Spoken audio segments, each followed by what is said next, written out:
Laila movie చూడటానికి జీడిమెట్లలో ఉన్న Ranga and Bhujanga థియేటర్కి అయితే వచ్చేసానన్న. So hashtag boycott Laila and support Laila ఇవన్నీ పక్కన పెట్టేస్తే ఒక టీఎఫ్ఐ అభిమాని లాగా సినిమా ఎలా ఉందో మాట్లాడుకుందాం. సినిమాలో అయితే చాలా డార్క్ జోక్స్ ఉన్నాయి భయ్య. లైక్ డార్క్ జోక్స్ అంటే డబల్ మీనింగ్ అలాంటి ఎక్కువ ఉన్నాయి. ఇప్పటికే ఈ జబర్దస్త్ ఇలాంటి చూడలేక డార్క్ జోక్స్ మీద విరక్తి వస్తా ఉంటే ఈ లైలా మూవీ కూడా అదే లెగసీ కంటిన్యూ చేసిందన్న. సో హానెస్ట్ గా మాట్లాడుకోవాలంటే Feb 14th లవర్ తో చూసే మూవీ కాదు భయ్య.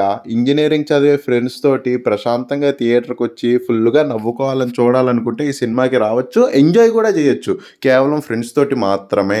సో ఈ మూవీలో విశ్వక్సేన్ గారికి మొత్తానికి 2 రోల్స్ ఉన్నాయి భయ్య. ఒకటి వచ్చేసేమో జెన్ క్యారెక్టర్ సోను, ఇంకోటి వచ్చేసేమో లేడీ క్యారెక్టర్ లైలా. అసలు సోను అనేటోడు లైలాగా ఎందుకు మారాడు మీరే సినిమా చూసి తెలుసుకోండి. అయితే లైలా మూవీలో కోయి కోయి సాంగ్ ఉంటది కదా, ఆ సాంగ్ ఒక చిన్న పిల్లోడు క్యూట్ గా డాన్స్ చేశాడు భయ్య. వీడిని చూస్తే అప్కమింగ్ పక్కా టీఎఫ్ఐ అభిమాని అవుతాడు వీడు. సో మూవీ అయిపోయినమ్మంటే బయటకు వెళ్ళిపోయాం. బయటకు వెళ్ళి చూసేటప్పటికి చాలా క్రౌడ్ ఫామ్ అయిపోయింది. ఎవరని చూస్తే సుఖ్దేవ్ కింగ్ అని అయితే వచ్చాడు. అన్నకి హాయ్ చెప్దాం అనుకున్నా, కానీ హాయ్ చెప్తే